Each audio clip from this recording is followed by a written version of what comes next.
General Horowitz, thank you for conducting your thorough investigation into the origins of the Department of Justice's Russia investigation. So your report makes clear that the FBI had a legitimate reason to investigate the Trump campaign. Is that correct? That's right. There was sufficient predication. And in addition, your office found no evidence that the FBI launched a politically motivated investigation. Is that correct? That's correct. And another key finding was that the FBI committed several errors in his applications and in their applications to surveil Carter Page. Or maybe more than several.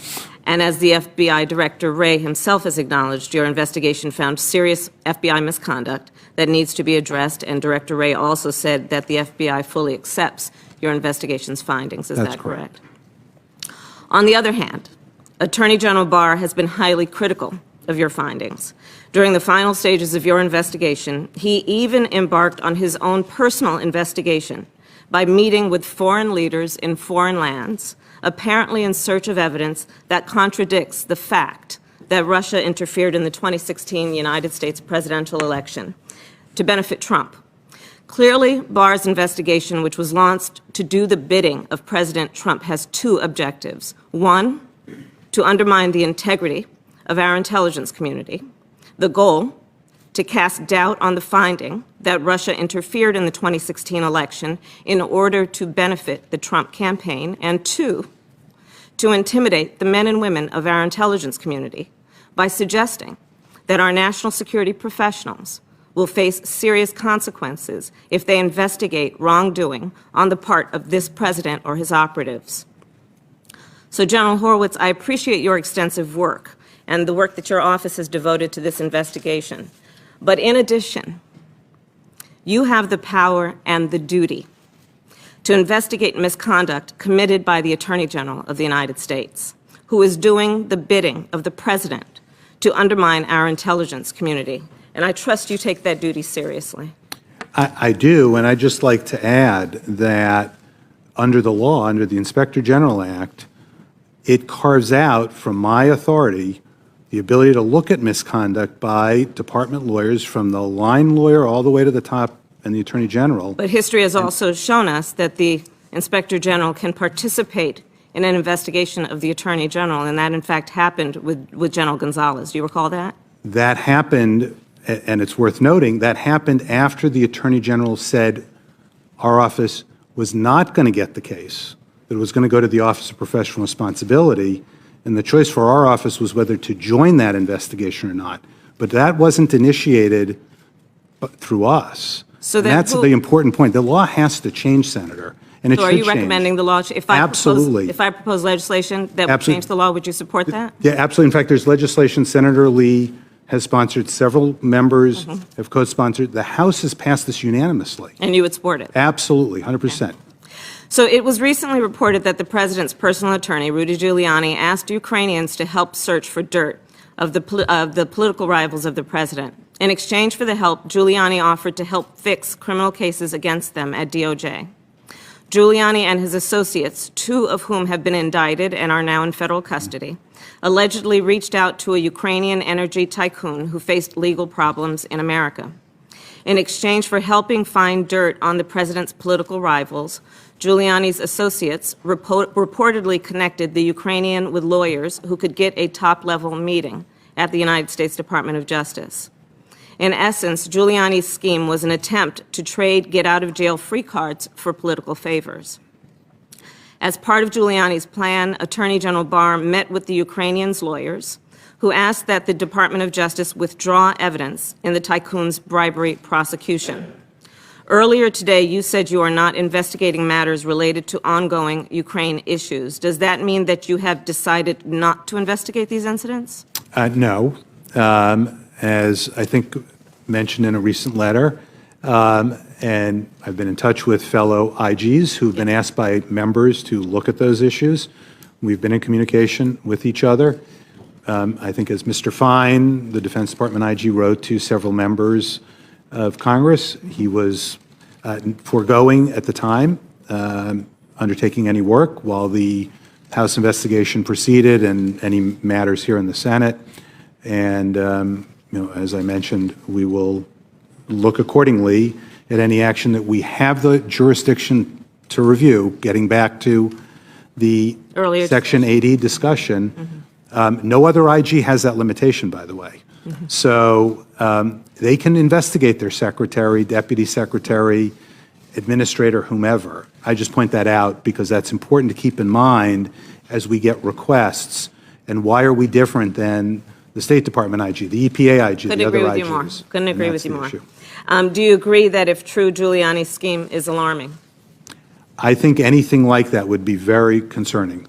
And Mr. Giuliani recently returned to Ukraine in search of dirt on the president's political rivals, apparently in order to cook up a dossier of his own. Yesterday, he told reporters that President Trump asked him to brief the Justice Department and Senate Republicans on what, if anything, he finds. Do you and are you concerned that the Justice Department would coordinate with the president's personal lawyer on a scheme clearly designed to benefit the president's political campaign? I'm going to look at the evidence myself and facts. I've learned to, before taking any action, to not just rely on news reports or other allegations, but to actually spend the time to look at them. So I'd ask to take a look at that, and again, happy to come in and meet with you and talk with you about it. Please do. I'd appreciate that. Is it appropriate for the Attorney General or anyone at the Department of Justice to take actions that are solely designed to benefit the president politically? I think that would create questions about on various rules at the department and practices at the department. During Attorney General Barr's last appearance before this committee, I asked him, has the president or anyone at the White House ever suggested that you open an investigation of anyone? After pondering the word suggest, the Attorney General declined to answer. The Attorney General's non-response suggested to many that he has opened politically motivated investigations.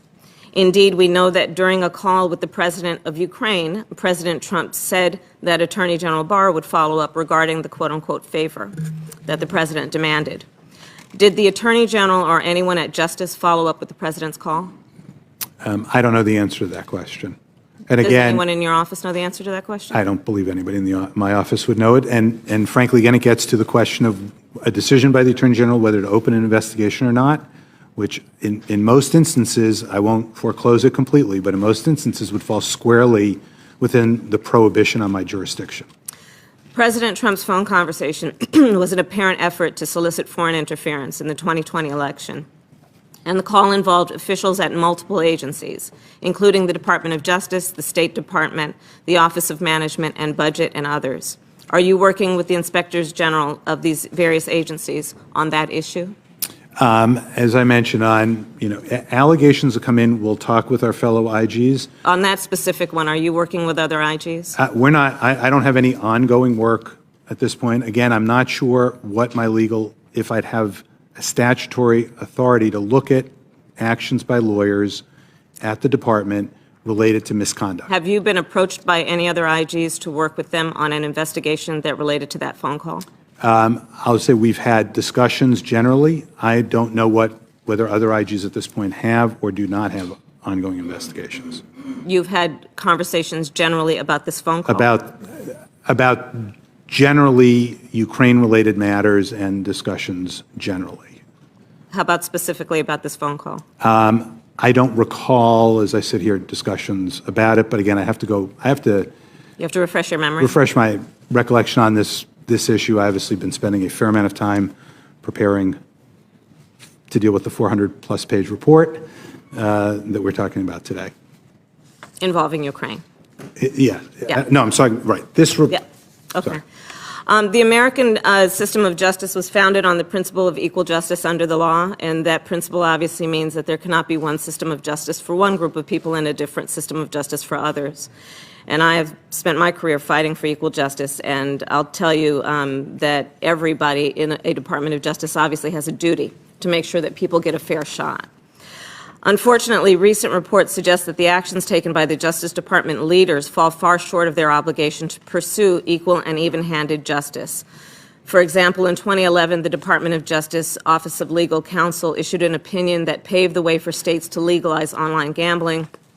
This opinion was opposed by Sheldon Adelson, who's a major donor who spent millions of dollars to support President Trump. And his lobbyist also sent a memo to top DOJ officials asking that the opinion be reversed.